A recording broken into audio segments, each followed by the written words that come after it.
조금 특이한 버릇이 하나 있습니다. 한국에 있습니다. 그 하나는 나도 모르게 목청이 높아진다는 거. 여러분 다 아시겠지만 저도 모르겠어요. 저도 알고 보면 부드러운 남자인데 강단에 서면 어쩔 수 없는 것 같아요. 또 하나는 제가 어떤 말씀에 꽂히면은 그 말씀을 계속 끝까지 살펴봅니다.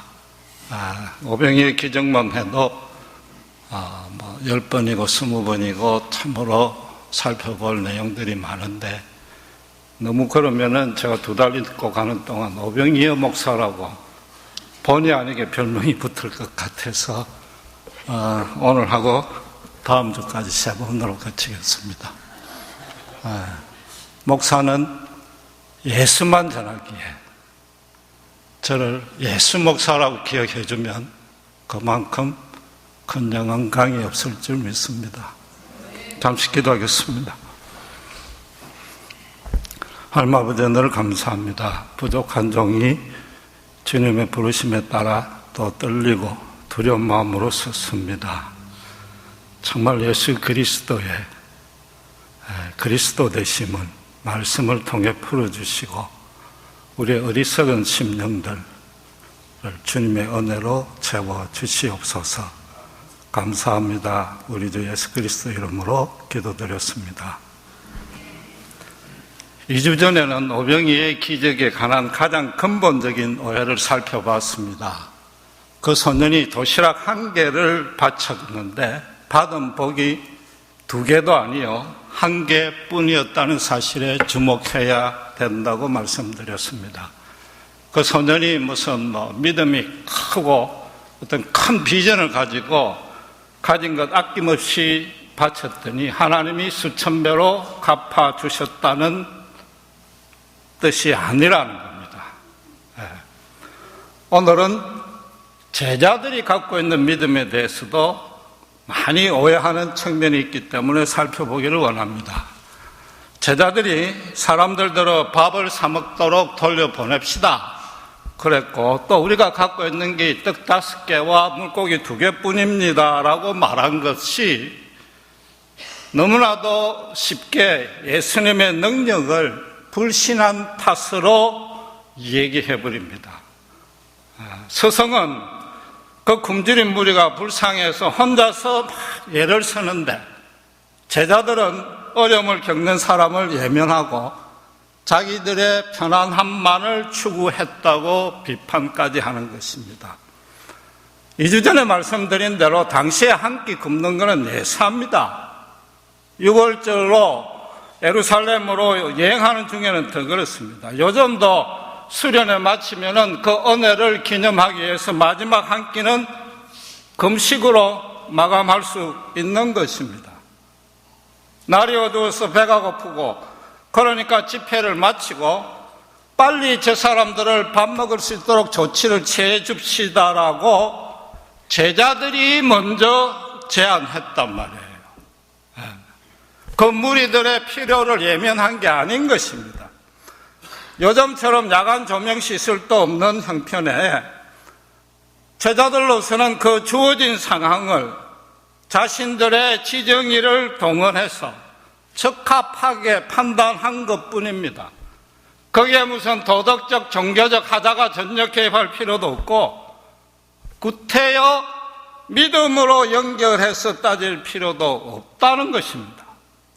그런데도 문제는 신자들이 지정이 말하자면 이성을 가지고 객관적으로 판단하거나 그 판단한 바탕을 가지고 행동하는 것을 믿음이 없다거나 믿음이 약하다고 비판한단 말이에요. 마치 이성이 믿음에 전혀 도움이 안 되는 것처럼 마이너스만 작용하는 것처럼 이야기하지만 그렇지 아니한 것입니다. 우리가 예수님을 처음 믿고 구원을 얻을 때는 그 한 죄인의 지정의 차원을 넘어서 영적인 차원 안에서 본인도 모르게 성령이 초자연적으로 간섭한 것입니다. 그건 분명합니다. 그러니까 아무리 성경 공부를 해도 믿어지기는커녕 이해도 안 되던 예수님의 십자가 진리가 어느 순간 아무 의심 없이 받아진단 말이에요. 아무 이유 없이 싫던 예수가 아무 이유 없이 좋아진단 말이에요. 아무 이유 없이란 얘기는 그 안에 이성의 차원이 개입되지 아니했다는 뜻입니다. 그러나 예수를 믿고 난 다음에는 우리의 지성과 감정과 의지를 적극적으로 활용해야 되는 것입니다. 여러분이 지금 내 설교를 그냥 멍 때리듯이 아무 생각 없이 듣고 있는 건 아니지 않습니까? 2주 전까지만 해도 여러분 가운데 그 소년이 바친 도시락이 1개요, 받은 복도 1개뿐이었다는 사실을 거의 몰랐을 것입니다. 그렇다면 여러분이 믿음이 없는 것이에요? 여러분의 믿음이 약한 것이에요? 오히려 그 반대단 말이에요.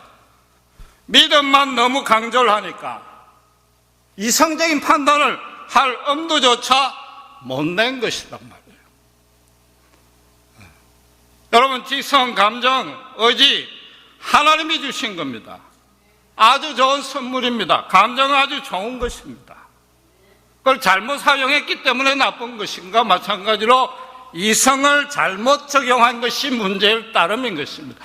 단적인 예로 바로 이 오병이의 기적도 그냥 먹고 마시는 차원에서 뻥튀기 해서 대박 같은 축복이라고 잘못 가르치고 있으니까 신자들이 믿음을 가지고 헛된 것에 소망하고 기대하게 만든단 말이에요. 여러분, 믿음이란 것이 이성과 모순되지도 아니하고 상충되지도 아니하는 것입니다. 하나님의 초자연적인 은혜는 인간의 지정의를 그냥 바보처럼 묶어놓고 독단적으로 곁에서 노는 것이 아닌 것입니다. 하나님의 초월성은 신자의 모든 이성을 포함하고 아우르고 그 바탕 위에서 펼쳐지는 것입니다. 네.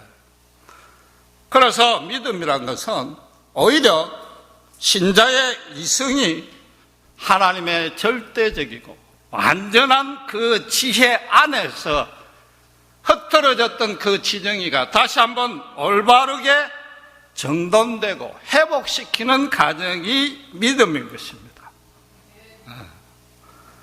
여러분, 하나님 또한 그렇게 이성이 바로 작동되는 사람, 말하자면 가치관이 주 안에서 새롭게 세워진 사람에게 더 많은 은혜와 권능을 베푸는 것입니다. 불신자들이 아무리 풍족하고 호사하게 살아도 가도 허무하고 갈급한 이유가 그들이 우리보다 욕심이 더 많아서 때문이 아닌 것입니다. 우리 또한 욕심이 많기는 마찬가지입니다.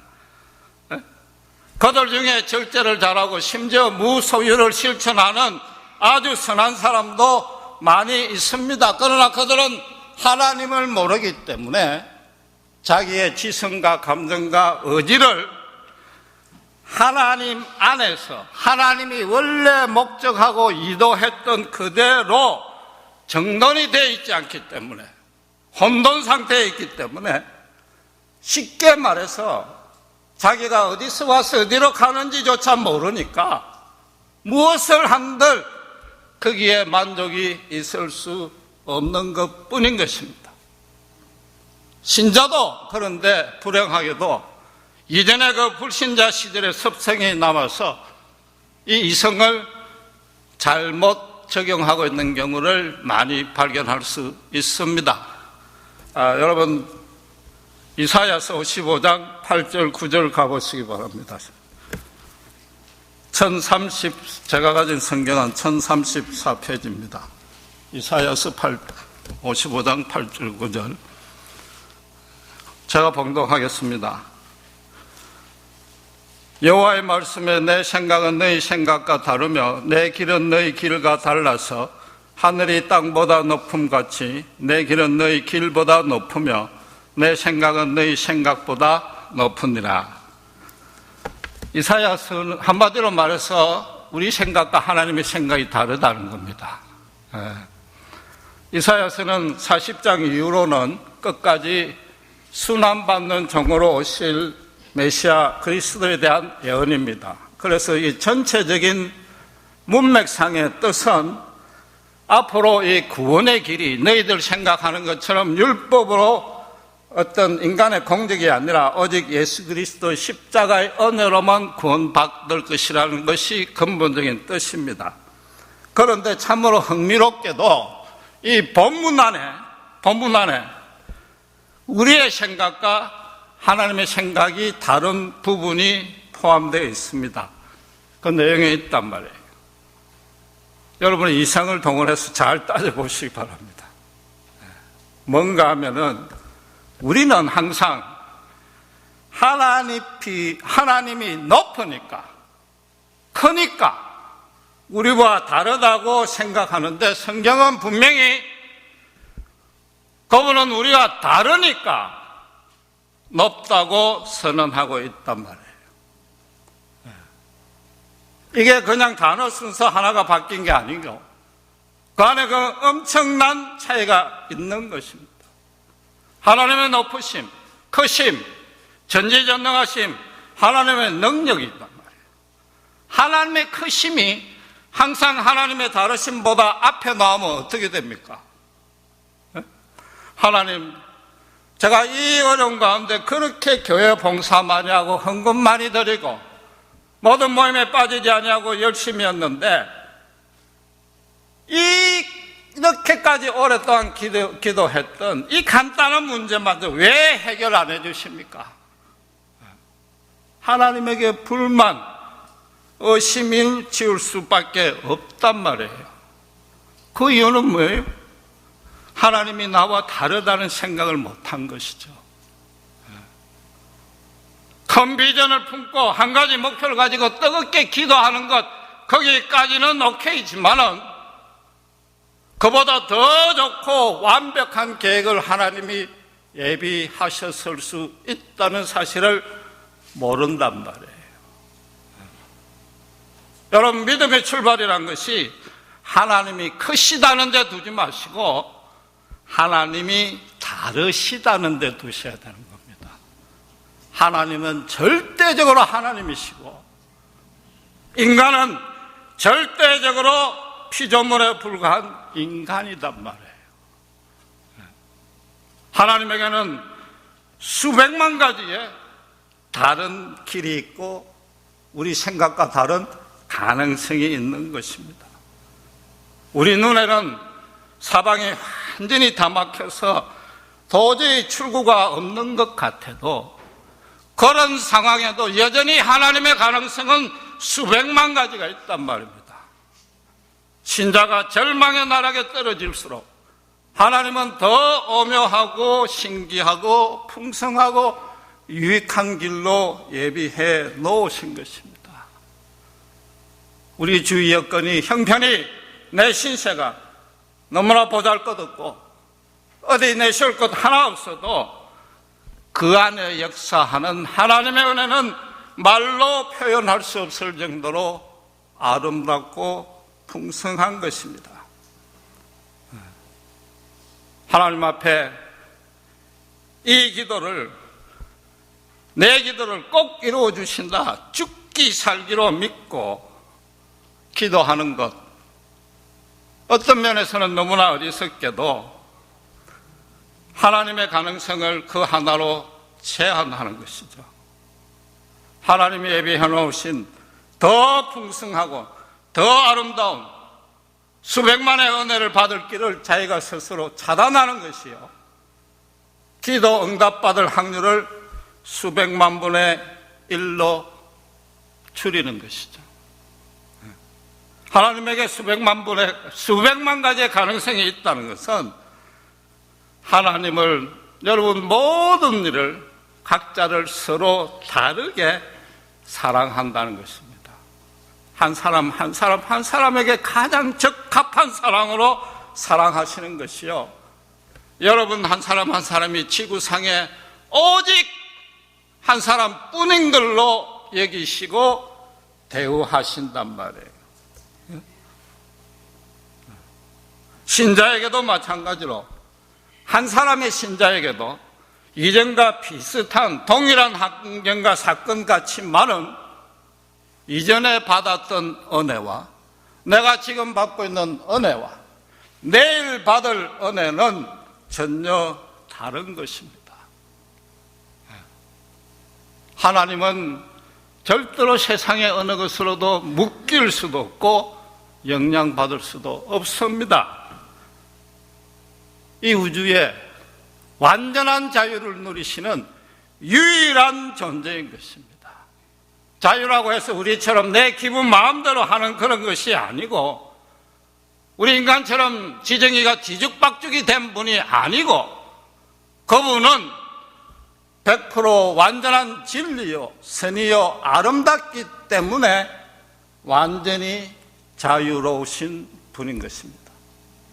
그런 애들을 예수님이 베푸신 기적 가운데 예수님의 모습 가운데서도 얼마든지 발견할 수 있습니다.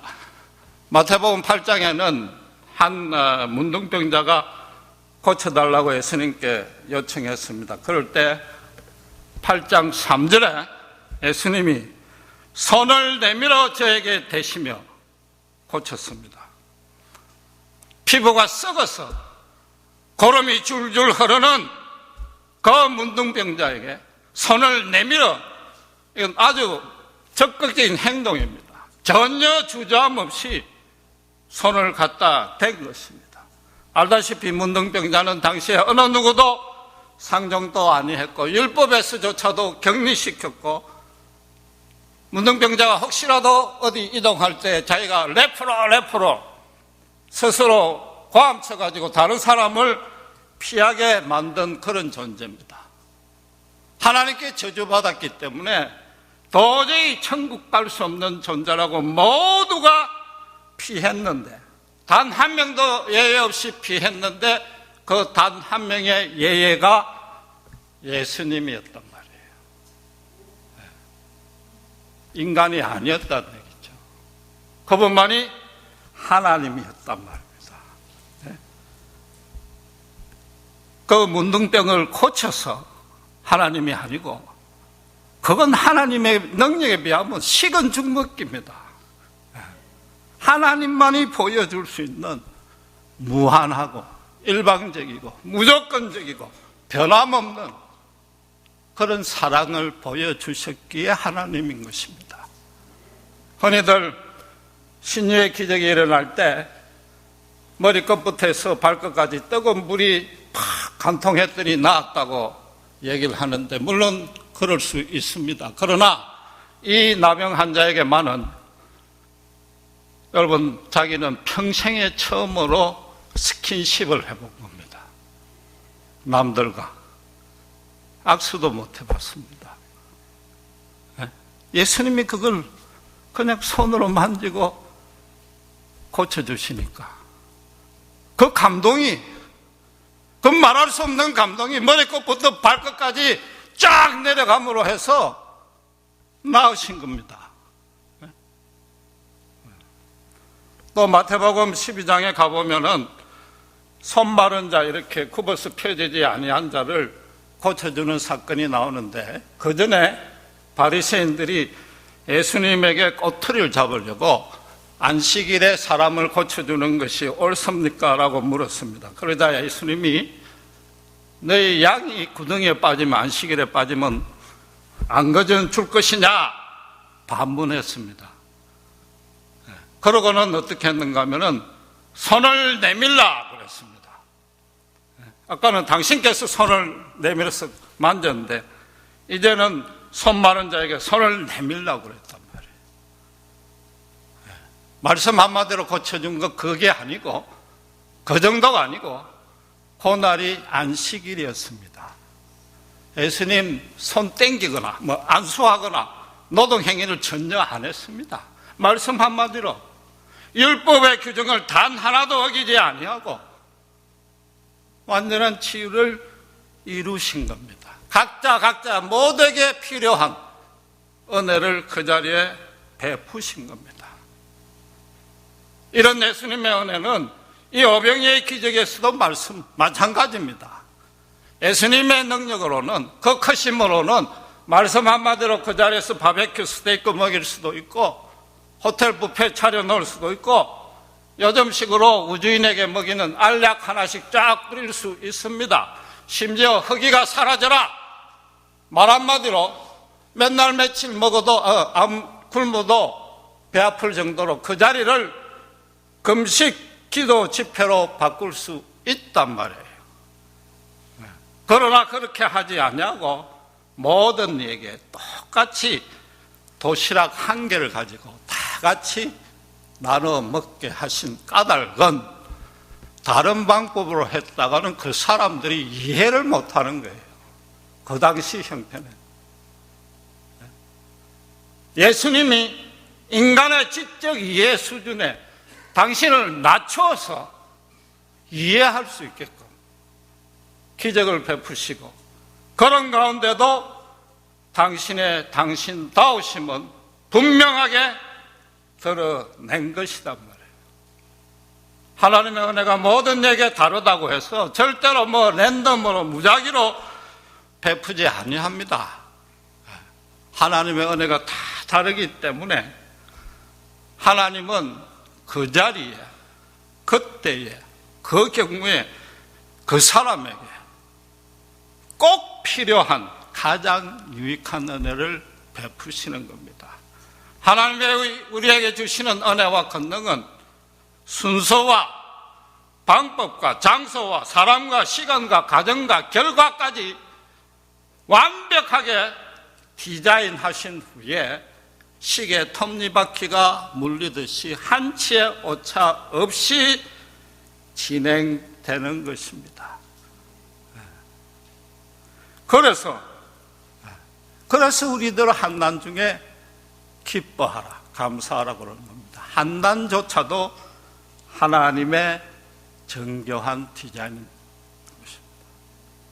다 다르기 때문에 우리 362일이 절대 다룰 수 없습니다. 신자의 내일은 오늘과 같을 수가 없는 겁니다. 내일이 오늘보다 크기 때문이 아니고 새로운 다른 은혜로 있기 때문인 것입니다. 더 풍성한 은혜가 있기 때문인 것입니다.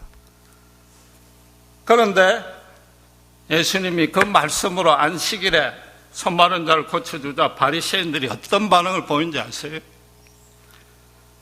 12장 14절에 보면 나가서 어떻게 예수를 죽일까 논의하더라. 오직 자기들 자존심, 체면 훼손됐다는 이유 하나로 그랬습니다. 그것도 하나님을 가장 잘 알고 따라야 하고 백성들을 가르쳐서 자기 본을 받게 만들어야 될 지도자들이 평생의 불치병인 그 환자를 치료해 줬는데도 살인하겠다고 덤비던 겁니다. 바리새인들은 그 해당에 손 마른 자가 있을 줄 분명히 알았습니다. 거기에 예수님이 오시자 예수님이 평소 사랑과 성품으로 봐서 틀림없이 예면하고 그냥 가지는 아니할 것이다, 안식일에도 고쳐줄 것이라는 걸 짐작하고 딱 올가미를 씌우려고 준비했던 것이단 말이에요. 인간이 얼마나 치사하고 비겁하고 더럽고 추한 존재인가 말이에요. 오늘날로 치면 죄송합니다만 저 같은 목사가 그런 거죠. 거기에 비해서 하나님은 그런 우리마저도 불쌍히 여기시고 사랑하셔서 십자가에 예수님 독생자를 죽이시고 우리 죄값을 감당하신 겁니다. 예수님이 모든 기적마다 그 사람에게 각기 다른 은혜를 베푸신 겁니다. 인간과 하나님과의 사이가, 그 간격이 여러분 얼마나 큰지 그 거리를 짐작할 수 있겠습니까? 그 거리를 메울 수 있는 방법이 과연 우리에게 있겠느냐 말이에요. 이 땅에는 단 하나도 없는 것입니다. 하나님 당신께서 직접 오셔서 예수 그리스도를 통해서 하나님이 어떠신 분인가 보여주시고, 그분이 또 십자가에 죽으시는 것 말고는 그 간격을 메울 길이 없는 겁니다. 예수님이 십자가에서 뭐라고요? 내가 너희를 얼마나 사랑하는지 제발 깨달으라는 거죠. 너희 이성을 가지고 성경을 앞뒤를 연구해가며 비교해가며 제발 좀 따져보라는 거죠. 하나님이 전지전능하시고 높으신 것은 불신자도 합니다.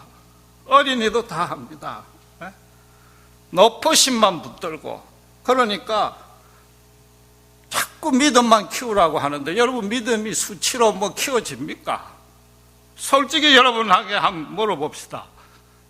그렇게 믿음이 자라서 기도하는 것마다 응답이 되었습니까? 그래서 뭐 큰 비전을 품고 하나님의 영광을 본 적이 있습니까?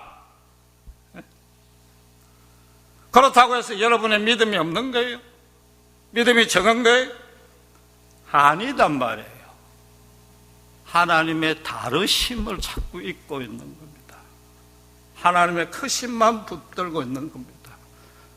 더 솔직히 이야기하면 하나님의 다르심을 다 아는데도 그걸 인정하기 싫은 겁니다. 내가 고집하는 거, 내 소원 이거 그냥 뜨겁게 기도해서 어떻게든지 응답받겠다고 고집하는 거죠. 믿음이란 것은 하나님이 인간과 너무나도 다르시기에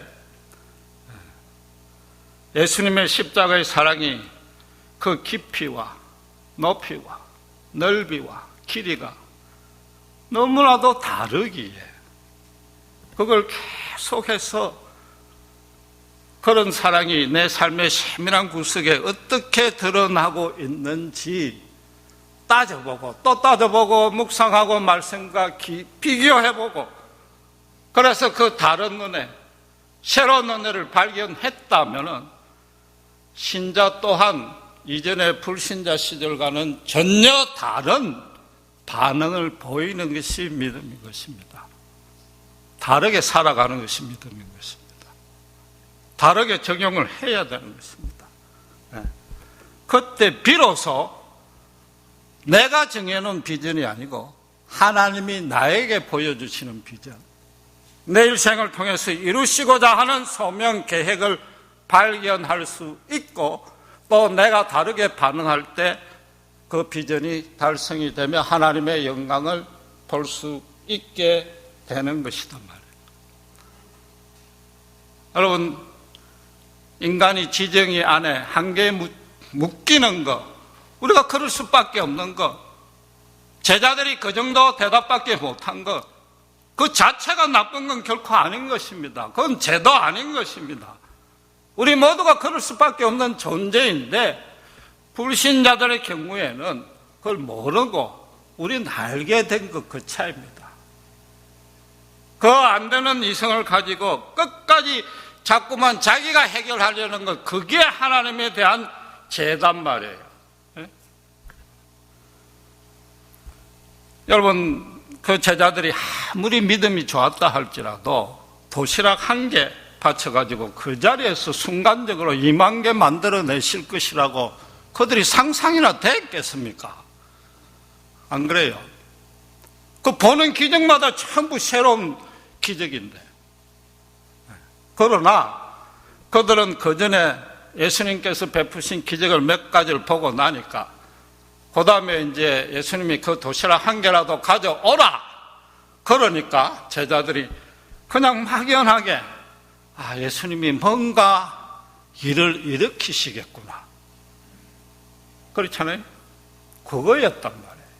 그런데 이 막연하게 하나님 일으키시겠구나, 이게 사실은 더 좋은 믿음인 것입니다. 그냥 아무것도 모르고 바쳤다는 것이 아니고 예수님에게 수백만 가지의 가능성을 오픈했단 말이에요. 뭔가가 일어날 것이라는 겁니다. 그들은 뭔가가 일어난다는 건 확실히 안 것이단 말이에요. 절대 유익일 것이요, 최소한도 우리들에게 손해가 안 된다는 것은 알았단 말입니다. 그러니까 뭐예요? 언제 어떻게 이루어질지에 대해서는 자유로워진 거죠. 반드시 일어날 것이니까. 그게 훨씬 더 좋은 믿음입니다. 대신에 뭐예요? 우리는 우리 계획 하나만 붙들고 오직 하나님의 크심만 붙들고 그것만 이루어지려고 끝까지 기도를 하니까 결국 바라는 것은 하나님의 크심이요, 능력이요. 그러려니까 내 믿음을 키워야 되겠고, 그러려니까 뭐만 붙드는가 하면 의지만 자꾸 키우는 거죠. 의지만. 지정이 셋 중에 다 좋은 건데 지성과 감정은 강대상에서 나쁜 것이라고 매도되면서 왜 의지만 자꾸 붙들었냔 말이에요. 그렇잖아요. 자꾸 그러다 보니까 내 계획이 응답이 안 되면 하나님이 응답 안 해주신 걸로 아는 거죠. 이미 하나님은 수십 가지로 그 사람 앞에 은혜를 베풀었는데 그걸 모르는 거예요. 지성과 감정에 딱 눈을 막아 놓으니까. 그렇잖아요. 그러니까 뭐만 문제예요? 이게 언제 응답될까? 그 응답의 시기만 이제나 저제나 초조하게 기다린단 말이에요.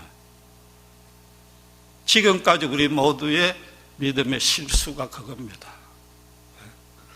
하나님이 다루시겠다는 것은, 그분이 수백만 가지 가능성이 있다는 것은 우리가 미리 판단하고 기대하고 예상하는 것, 그 모든 게 아무 소용이 없다는 겁니다.